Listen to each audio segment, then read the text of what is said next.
মালাই চা প্লাস পোড়া রুটি যেটা ওটা হচ্ছে ৭০ টাকা, আর যেটা দুধ চা প্লাস পোড়া রুটি ওইটা হচ্ছে 50 টাকা। প্রায় ৮০ থেকে ৯০ লিটার দুধ লাগে, আর পোড়া রুটি লাগে প্রায় ১,০০০ পিস। বন্ধের টাইমে ১২০ লিটার লাগে, ৩০ লিটার লাগে। রুটি ওই দিন হচ্ছে ১২০০-১৩০০ পিসের বেশি যায়। আর হচ্ছে আমাদের এখানে রসমালাই চা পাওয়া যায়, ওয়াফেল চা পাওয়া যায়, আর হচ্ছে কুষ্টিয়ার বিখ্যাত কুলফি মালাই পাওয়া যায়। এটা সবাই এখনো জানে না, আমরা নতুন আনছি, কালকে থেকে শুরু করছি। আমাদের এখন বর্তমানে 2টা ব্রাঞ্চ ওপেন আছে, আরো 2টার কাছে।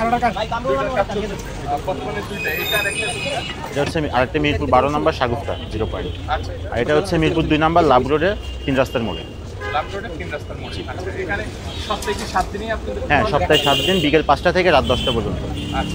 আমি হচ্ছে পড়াশোনা করি, আর পড়াশোনার পাশাপাশি আমি এই বিজনেসটা রান করছি।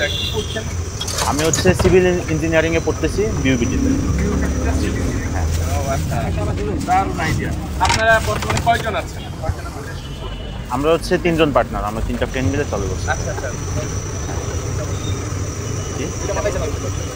আলহামদুলিল্লাহ অনেক ভালো লাগতেছে, পড়াশোনার পাশাপাশি কিছু করতেছি। আর এটা হচ্ছে ভবিষ্যৎ কি চিন্তা করছেন? ভবিষ্যৎ চিন্তা ব্রাঞ্চ বাড়ানো, মানুষ যেন চা খাইতে বের হলে এই মুহূর্ততে আসে। দুইটাই, চা বানানো, নেশা প্লাস পেশা, দুইটাই। এটা হচ্ছে আমি কুষ্টিয়াতে যত জায়গায় পাওয়া যায় সব জায়গায় ট্রাই করছি, তাদের থেকে উপদেশ নিছি, নিজে এক্সপেরিমেন্ট চালাইছি, তারপর আস্তে আস্তে। না, স্পেশাল কিছু দেওয়া হয় না, রেগুলার যেগুলো সবাই ইউজ করে, দুধ, চাপাতি, এগুলাই।